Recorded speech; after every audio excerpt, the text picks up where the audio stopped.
Hi, and welcome to Watch It Played. My name is Rodney Smith, and in this video, we're going to learn the 1 to 4 player game, Cape May, designed by Eric Mosso and published by Thunderworks Games, who helped sponsor this video. Although it's one of America's oldest seaside resort areas, Cape May has had its challenges, from beach erosion, mosquitoes, to devastating fires. It's no easy task maintaining the landmarks that make up this beautiful coastal area, but you and the other players must do your best in order to be crowned the most prestigious developer of Cape May. So join me at the table and let's learn how to play. To set up, place the double-sided board in the center of the play area, checking the corner down here to ensure you have the side face up for your number of players. In this video, we'll pretend we have 3 players, setting the board on the other side. In this corner of the board, you'll find what is known as the round wheel, and we set this Lighthouse miniature onto the starting space, which is here.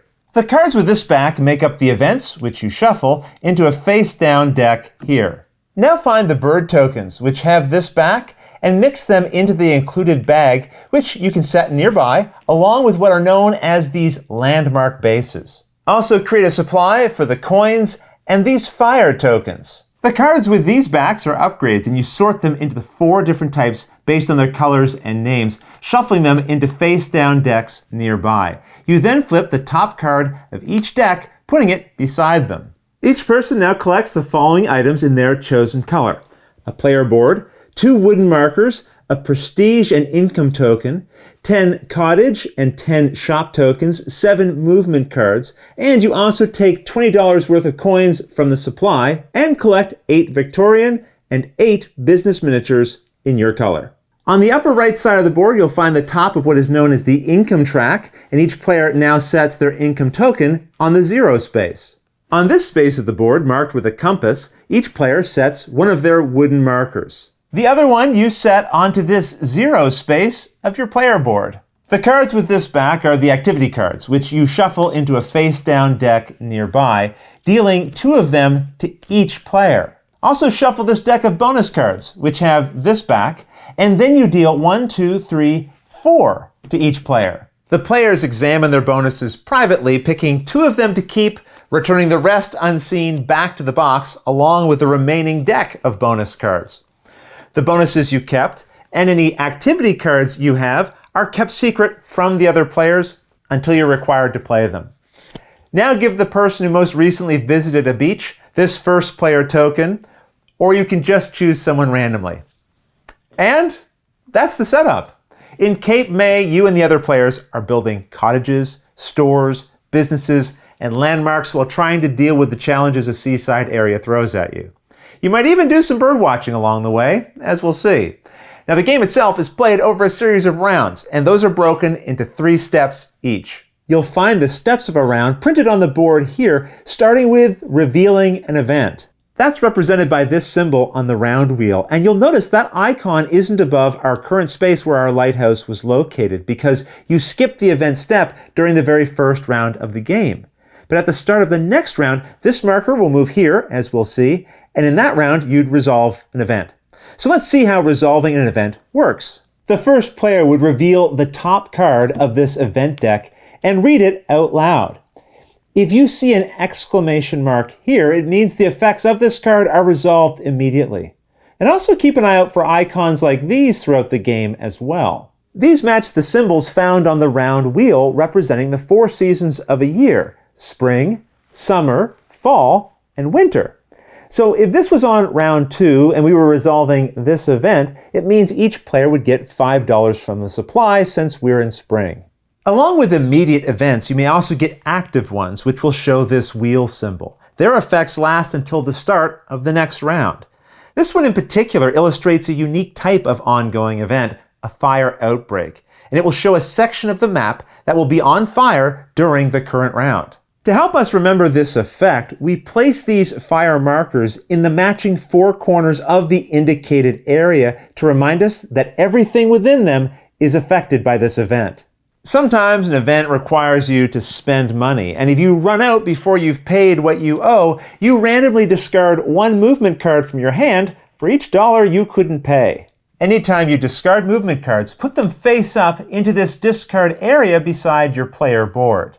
If you ever run out of cards to discard when you're required to by the game, just get rid of what you can and ignore any extras that you were also meant to lose. That said, no matter what event you just revealed during this step, you then set it into the face-up discard pile for it here on the board. But remember, we skipped the event step during the very first round of the game.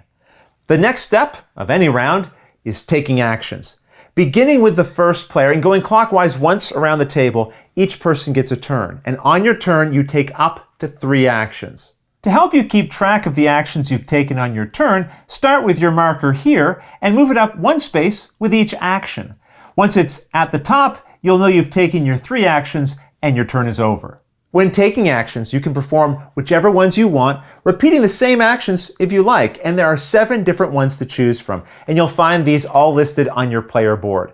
So let's go through each of them right now, starting with playing a movement card. Each player has the exact same movement cards, numbered from 1 to 7, and when you play a movement card, you'll want to pay attention to 2 things. First, if there's a coin cost here, you must pay it back to the supply when you play this movement.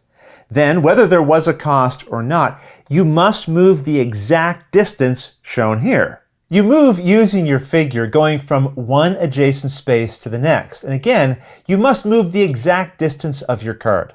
You can change direction, but you cannot move through the same space more than once or return to the space you started from during the same action. That said, you can move through spaces with other players, and you can have any number of players on the same space. Some spaces will have arrows, and while on one, the next space you move to must be in that direction. So if I entered this space, or if I had started my turn here, my next step would have to be to here. When you're on a space with no arrows, you can again move in any direction as normal. When your move is finished, if you landed on a space with a symbol, you can resolve it. This bird symbol means that you randomly draw a token from the bird bag for each symbol on the space. Examine the token you drew privately and then set it face down by your player board. Birds you collect will gain you points at the end of the game, as we'll see. If you instead end your move on this space with the Pier symbol, draw 3 cards from this activity deck, pick 2 of them to keep, adding them to your hand, and discard the other into a shared discard pile beside its deck. During the game, if this deck ever runs out when you would need to draw, just reshuffle the discard pile into a new deck. If you end your movement on this Lighthouse symbol, you may choose to pay $5 to build one of your cottage or shop tokens on any empty matching shaped spaces of the game board. We haven't learned how to build yet, but normally you have to have your figure by the specific space you want to build in, and then it will have a certain cost. When you're on the Lighthouse space, however, it will always cost $5 to use its effect, but then you can build in any empty space. It doesn't matter that your figure isn't adjacent to it. And that covers the rules for moving. After you've resolved your movement card, you add it to a face-up discard pile here by your player board. And since we started talking a bit about building during the movement action, this is a great time to now discuss the build action. This allows you to place either a cottage or shop token into a matching empty space, also known as a lot, that is adjacent to your marker. A lot is adjacent to you if it has a dot on the side that borders your space. So you can be adjacent to this lot from either here or here, but not here. If a lot is a square, you can build a cottage into it, but if it's a hexagon, you build a shop instead. The price you pay to build is found on your player board next to the hammer symbols. Cottage costs are found in this area, and shops are shown here. But there are different costs based on the type of space you're building into. Cape May is divided into zones based on the colors and art you find on the board. The gray area at the top is the gravel zone. The green area is the grass zone. This brown area is the dirt zone, and the spaces that make up the beach and piers are the sand zone. So if I wanted to build a shop on this space, it's a green grass zone. As we see here, the cost to build a shop in a grass space is $3. After paying, I put one of my colored shop tokens into the related space. Beside the cost, we also find a coin value, and this is how much our income now increases for having built this shop. So it will increase by 4 in this case. Anytime your income increases, move your marker that number of spaces down this track. If you would ever advance past the end of the track, flip this token to its 50 value side and then place it back at the top and keep counting from there. When you build cottages, like shops, they also increase your income, but not by as much. And we'll see the value of increasing your income a little later. I should just point out, you can't build a shop or cottage if you already have all of your tokens for them on the board. However, you can get them back, as we'll see when we discuss the next action, upgrading. And there are 3 types of upgrades you can perform with this action. If you're adjacent to one of your cottages, even one you just built, you can upgrade it. To the right of the related cottage row, you'll find a cost to upgrade it beside an up arrow. So if we wanted to upgrade a cottage that's on a brown dirt lot, it will cost us $5. You then take the token back and replace it with one of your Victorian miniatures. Then gain the related increase to your income as shown here. If you're adjacent to one of your Victorian homes, you can use the upgrade action to turn it into a landmark. No matter the type of space you're upgrading, the cost to turn a Victorian house into a landmark is always $10. And this will not increase your income, but landmarks can score you points later, as we'll see. To show that you've created a landmark, add one of these bases to the bottom of the house. The final type of upgrade you can perform is on one of your shops when your figure is adjacent to it. The cost is here, which you pay, based on the type of space it is. Then you replace your shop token with one of your business miniatures. Also increase your income by the related amount. But that's not all. The symbol here means that when you upgrade a shop to a business, you also gain an upgrade card. Find the deck by the board that matches the zone of the lot you upgraded, and either take the face-up card, or if you don't want that, draw 2 from the top of the deck, examine them, pick one to keep, and then put the other face down at the bottom of its deck. If you do take the face-up card though, immediately replace it with a new one from the top of its deck. There are several different types of upgrades. If you see this symbol, it's an immediate upgrade and must be resolved as soon as it's received, and then you remove it from the game. An upgrade with this symbol is said to be ongoing. When taken, you put it face up in front of you, and its effect will apply for free for the rest of the game anytime its effect would apply during the action step. An upgrade with this symbol has a one-time use. That means when you collect it, you set it face up in front of you. And then during this or any future action step, you can choose to resolve it as a free action, and then you remove it from the game. This symbol is a little different. It means that once per round, you can resolve its effect for free. Finally, we have end of game upgrades. And at the end of the game, these can provide you with additional points.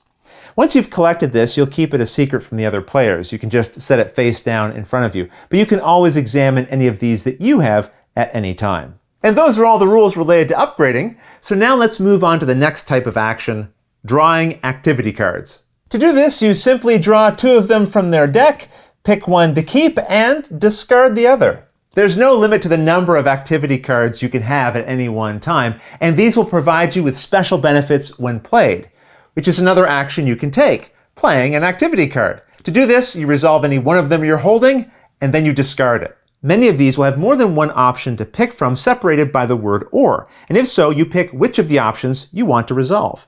This top activity lets you upgrade any cottage to a Victorian, and when you see the word any, that really means it can be any of your cottages. You do not currently have to be adjacent to it. Also, if you see a discount in the corner, it means you reduce the regular cost of that upgrade by that amount. If you see this symbol, it means you can perform the activity on the card up to 2 times as long as you satisfy its conditions.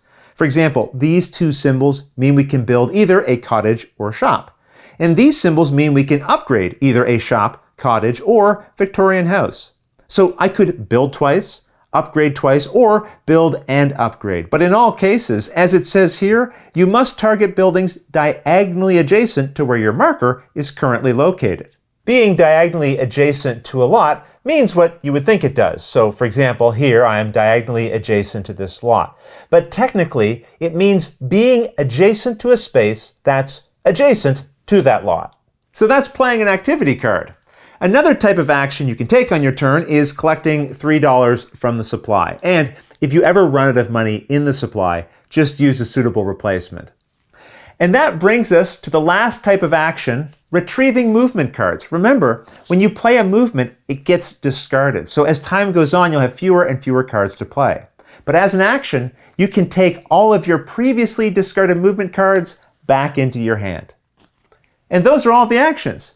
Once you've performed 3, the next player in clockwise order goes. And when everyone has had a turn, the action step ends and you go to the Advance Lighthouse step. Here you advance the lighthouse 1 space clockwise and then pass the first player token clockwise as well. In future Advanced Lighthouse steps, as this moves forward, eventually you'll get to the end of each season. And when you advance the lighthouse in that case, you'll cross a line showing this symbol.